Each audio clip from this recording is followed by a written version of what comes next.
എന്നുള്ള മിഥുൻ മാനുവൽ തോമസിൻ്റെ കഥയാണ്. അഞ്ചാം പാതിരയെല്ലാം കണ്ടിട്ടുണ്ട്, ആടും എല്ലാം കണ്ടിട്ടുണ്ട്, നല്ല രസമായിരുന്നു. പക്ഷേ ഇത് അതിനേക്കാളും വെറൈറ്റി ആയിട്ടോ, ക്ലീശയൊന്നുമില്ല, നല്ല കാണാനെല്ലാം അടിപൊളിയാണ്, നമ്മൾ കണ്ടുകൊണ്ടിരിക്കാം. മറ്റേ തെലുങ്ക് കന്നഡ സിനിമ അതുപോലെയൊന്നുമല്ല, മലയാള സിനിമയിലെ വേറൊരു ലെവലായിട്ടാണ് ഇവർ ആക്ഷൻ എല്ലാം ചെയ്തിട്ടുള്ളത്. കാണുമ്പോൾ നല്ല രസമാണ്, കാണുമ്പോൾ മനസ്സിലാവും. നിങ്ങൾ കണ്ട പടം കണ്ട? ഇല്ല, എനിക്ക് ശ്വാസം അത് നോട്ട് ദ പോയിന്റ്. അത് 70 വയസ്സ് 73 വയസ്സ് പറയൂല, കാരണം ആ ഒരു പെർഫോമൻസ് കണ്ടാലേ. രാജ് ഷെട്ടിക്ക് എത്ര വയസ്സാണ്? 37 വയസ്സ്. അയാളെക്കാരും അടിപൊളി പെർഫോമൻസ് ചെയ്തിട്ടുണ്ട് മമ്മൂക്ക.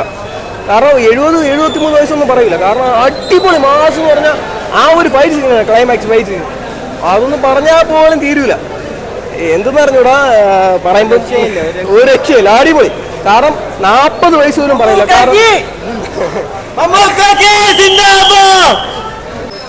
ലാലേട്ടൻ അടിപൊളി, ഭീഷ്മപുരം അടിപൊളി, അടിപൊളി പടമായിരുന്നു. അടിപൊളി ഫൈറ്റൊക്കെ, നല്ല അടിപൊളി ഫൈറ്റ് ആയിരുന്നു. അപ്പോൾ കൊള്ളാം. പടത്തിന്റെ സ്റ്റോറി വൈസ് നോക്കുകയാണെങ്കിൽ പ്രഡിക്റ്റബിൾ ആണ്. പക്ഷേ പടം ഫുള്ളി എലിവേറ്റഡ് ആവുന്ന സെക്കൻഡ് ഹാഫ് തൊട്ടാണ്. സെക്കൻഡ് ഹാഫ് തൊട്ട് ആ രാജ്ബി ഷെട്ടി എന്ന് പറഞ്ഞിട്ടുള്ള ആ വില്ലനിസം എന്ന് പറഞ്ഞാൽ പുള്ളിയുടെ ആ ഒരു സ്ക്രീൻ പ്രസൻസ്, പുള്ളി കാണാൻ ഇച്ചിരി ഉള്ളെങ്കിലും പുള്ളി ആ സ്ക്രീനിലോട്ട് വന്നു നിന്ന് കഴിഞ്ഞാൽ ആ ഒരു പ്രസൻസ്, സ്ക്രീൻ പ്രസൻസ്, പിന്നെ സ്പെഷ്യലി ക്ലൈമാക്സ് ഫൈറ്റ്, പിന്നെ ഏറ്റവും ലാസ്റ്റ് വെച്ചിരിക്കുന്ന ആ ടെയിൽ എൻഡിലെ സസ്പെൻസ്, ഒരു രക്ഷയില്ല മാൻ. വെയിറ്റിംഗ്, ഒന്നും പറയില്ല, കിട്ടില്ല. മമ്മൂട്ടി പിന്നെ പറയേണ്ട കാര്യമില്ല, ഈ പ്രായത്തിൽ എന്നാ കാണിച്ചു വെച്ചിരിക്കുന്നത്, പൊളി. എനിക്ക് ആ സെക്കൻഡ് ഹാഫിലാണ് പടം ഇഷ്ടപ്പെട്ടത്. സ്റ്റോറി വൈസ് നോക്കുകയാണെങ്കിൽ പ്രഡിക്റ്റബിൾ ആണ്, കണ്ടിരിക്കാം.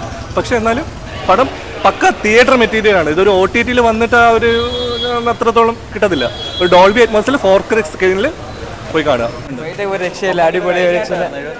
അഴിഞ്ഞാട്ടമൊന്നല്ല, അതിനപ്പുറമായിരുന്നു, സൂപ്പറായിരുന്നു. ഒരു രക്ഷയില്ല, പുള്ളി ഒരു രക്ഷയില്ല, സീനായിരുന്നു. സൂപ്പർ ഫൈറ്റിംഗ്, ഇംഗ്ലീഷ് ഫിലിം മോഡലാണ്. ബെസ്റ്റ് മമ്മൂട്ടി, ഒരു എന്താ പറയുക, അസ്തമിക്കാത്ത ഒരു സൂപ്പർ സ്റ്റാർ. കേട്ടുള്ള പെർഫോമൻസ് അടിപൊളി ആക്ഷൻ പടങ്ങൾ. ആക്ഷൻ സെക്കൻഡ് ഹാഫ് അടിപൊളിയാണ്, ഒരു രക്ഷയില്ല. മുട്ടൻ action. First half just above average. Second half വരുമ്പോഴേക്കും ആ ഫസ്റ്റ് ഹാഫിനെ കടത്തി വിടുന്ന പരിപാടി. ഇക്കടെ പെർഫോമൻസ് അടിപൊളിയല്ലേ, സൂപ്പർ, നന്നായിട്ട് ആക്ഷൻ. നല്ല പടമായിരുന്നു. ആക്ഷൻസ്, മമ്മൂട്ടിയുടെ ആക്ഷൻസ് ഒക്കെ സൂപ്പർ ആയിരുന്നു.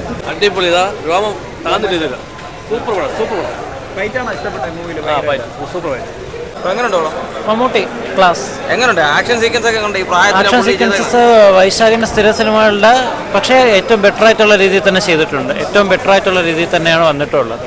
മൊത്തത്തെ തിയേറ്റർ എക്സ്പീരിയൻസ് ചെയ്യേണ്ട ഒരു പടമാണ്. മമ്മൂക്കയ്ക്ക് വേണ്ടി കാണാം നമ്മൾ പടം. മമ്മൂക്കയ്ക്ക് വേണ്ടിയല്ല, വൈശാഖിന് വേണ്ടി, മിഥുൻ മാനുവൽ തോമസിന് വേണ്ടി കാണാം. കംപ്ലീറ്റ് എന്റർടൈനറാണ്.